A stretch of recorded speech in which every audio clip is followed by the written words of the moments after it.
Welcome to Little Dreams, a YouTube channel full of gentle tales where little ones find magic and calm. The Bremen Town Musicians, a fairy tale by the Brothers Grimm. There was once an ass whose master had made him carry sacks to the mill for many a long year, but whose strength began at last to fail, so that each day as it came found him less capable of work. Then his master began to think of turning him out, but the ass, guessing that something was in the wind that boded him no good, ran away, taking the road to Bremen, for there he thought he might get an engagement as town musician. When he had gone a little way, he found a hound lying by the side of the road panting, as if he had run a long way. "Now hold fast, what are you so out of breath about?" said the ass. "Oh dear," said the dog, "now I'm old, I get weaker every day, and can do no good in the hunt. So, as my master was going to have me killed, I have made my escape. But now, how am I to gain a living?" "I will tell you what," said the ass, "I'm going to Bremen to become town musician. You may as well go with me and take up music too. I can play the lute, and you can beat the drum." And the dog consented, and they walked on together. It was not long before they came to a cat sitting in the road looking as dismal as 3 wet days. "Now then, what's the matter with you, old shaver?" said the ass. "I should like to know who would be cheerful when his neck is in danger," answered the cat. "Now that I am old, my teeth are getting blunt, and I would rather sit by the oven and purr than run about after mice, and my mistress wanted to drown me, so I took myself off, but good advice is scarce, and I do not know what is to become of me." "Go with us to Bremen," said the ass, "and become town musician. You understand serenading." The cat thought well of the idea and went with them accordingly.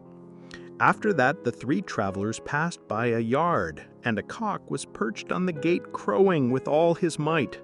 "Your cries are enough to pierce bone and marrow," said the ass. "What is the matter?"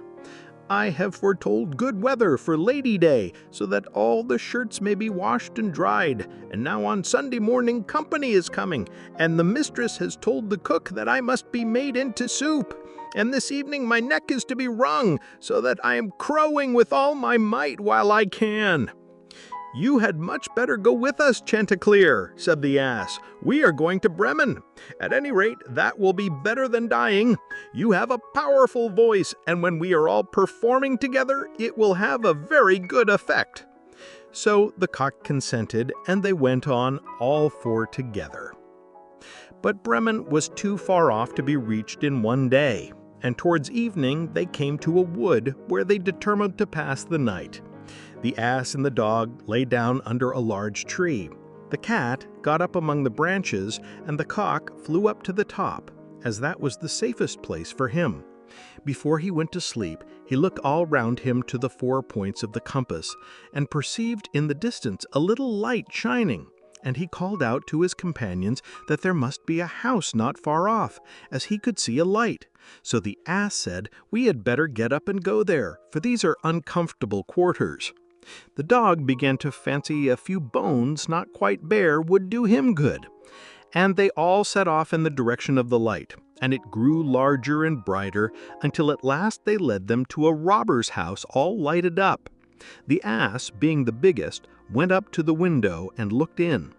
"Well, what do you see?" asked the dog. "What do I see?" answered the ass. "Here is a table set out with splendid eatables and drinkables, and robbers sitting at it and making themselves very comfortable." "That would just suit us," said the cock. "Yes, indeed, I wish we were there," said the ass. Then they consulted together how it should be managed so as to get the robbers out of the house, and at last they hit on a plan. The ass was to place his 4 feet on the windowsill. The dog was to get on the ass's back, the cat on top of the dog, and lastly the cock was to fly up and perch on top of the cat. When that was done, at a given signal, they all began to perform their music. The ass brayed, the dog barked, the cat meowed, and the cock crowed. Then they burst into the room, breaking all the panes of glass. The robbers fled at the dreadful sound. They thought it was some goblin and fled to the wood in the utmost terror.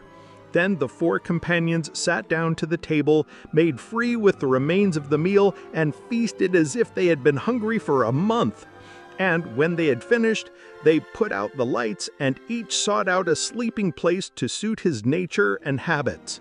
The ass laid himself down outside on the dung heap, the dog behind the door, the cat on the hearth by the warm ashes, and the cock settled himself in the cock loft. And as they were all tired from their long journey, they soon fell fast asleep.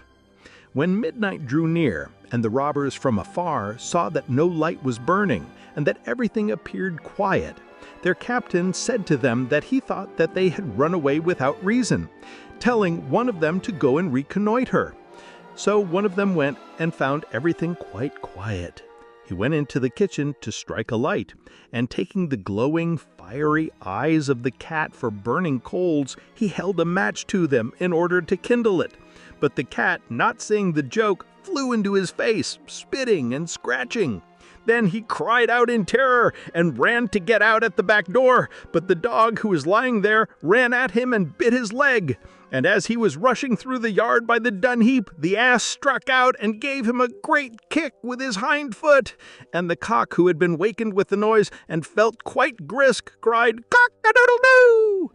Then the robbers got back as well as he could to his captain, and said, "Oh dear, in that house there's a gruesome witch, and I felt her breath and her long nails in my face.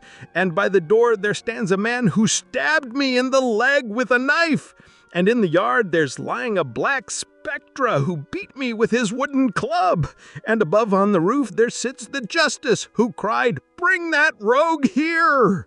And so I ran away from the place as fast as I could." From that time forward, the robbers never ventured to that house, and the 4 Bremen Town Musicians found themselves so well off where they were that there they stayed. And the person who last related this tale is still living, as you see. Never abandon your pets. They trust you with all their hearts and cannot survive without your care. You are responsible for those you have tamed. Love them, don't hurt them, and always be there for them. Thank you for watching Little Dreams. If you enjoyed the story, please subscribe to join us for more gentle tales and sweet moments. See you next time.